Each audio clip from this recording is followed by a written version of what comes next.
Hello and welcome to Maths with Jacob. This lesson will focus on integers, multiplication. The rules for multiplying integers are very straightforward and do not require a number line. Now here's the summary. If you have a plus multiplied by a plus, that gives you a plus. If you have a minus multiplied by a minus, that gives you a plus. A plus multiplied by a minus gives you a minus, and a minus multiplied by a plus gives you a minus. So in words, with respect to multiplication, when we have like signs, we have a plus, as in those two there. When you have unlike signs, you have a minus, as in those two there. Now here are some straightforward examples. Plus 2 times plus 3 equals 6. That's plus 6, but you don't need the plus sign. Whenever we have a number with no sign in front of it, we assume it's plus. Plus 3 times minus 4 is minus 12, because that's like this rule here. See that? Unlike signs give you a minus. Minus 5 by plus 6 gives you minus 30. Unlike signs give you a minus. And minus 6 by minus 3 gives you 18. Like signs give you a plus. So these are the two important rules to remember here. If you remember those, you can't go wrong. Some more challenging examples where we have three digits or three integers.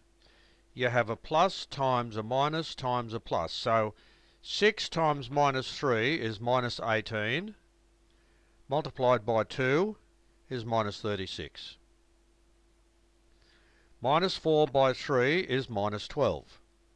We're multiplying that by minus 2. When the signs are the same, we get plus, so that's why it's 24. Minus 2 by minus 5 times 3 is 10 times 3, because minus 2 times minus 5 is 10, and 10 threes are 30. Minus 4 by minus 5 by minus 3, minus times minus gives you a plus, so that gives you 20. 20 by minus 3 is minus 60, because the signs are different. They're unlike. If you have plus 4 and you square it, that just means you multiply plus 4 by itself. When the signs are like, the answer is plus. If you have minus 3 and you square it, that means you're multiplying minus 3 by itself. When the signs are like, the answer is plus. Minus 5 all squared times 2. Now minus 5 all squared is 25, because minus by minus gives you a plus. When you double that, you get 50. Minus 2 cubed is minus 8, because this is very interesting. You have a minus, just for that first part, minus times minus times minus.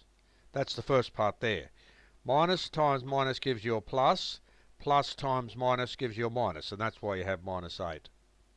But when you square minus 2, you get plus 4. So minus times a plus gives you a minus.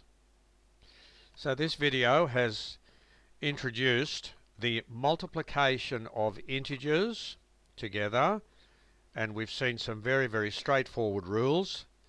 When the signs are like signs for multiplication, we can replace that with a plus. That is when the two signs are like. And when two signs are unlike, you replace that with a minus. And we've seen some examples on each of those slides.